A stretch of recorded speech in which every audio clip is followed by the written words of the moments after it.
Welcome back to my channel. Let us look into the words that begins with letter Chi, the third letter of Igbo alphabet. Ka anyị banye na mkpụrụ okwu bidoro na abịdị a na-akpọ chi, ya bụ mkpụrụ edemede nke atọ n'asụsụ Igbo.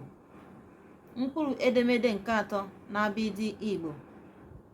Let's start. Mgbe ka anyị bido. Chere. Chere. Chere means wait. Chere, wait. Chimie. Chimie.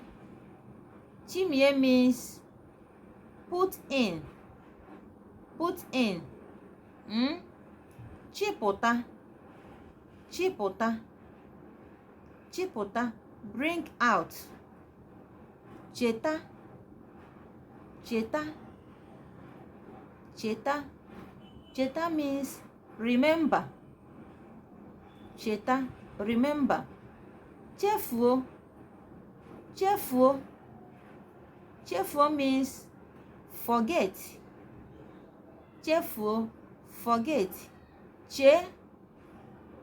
Che. Che means think.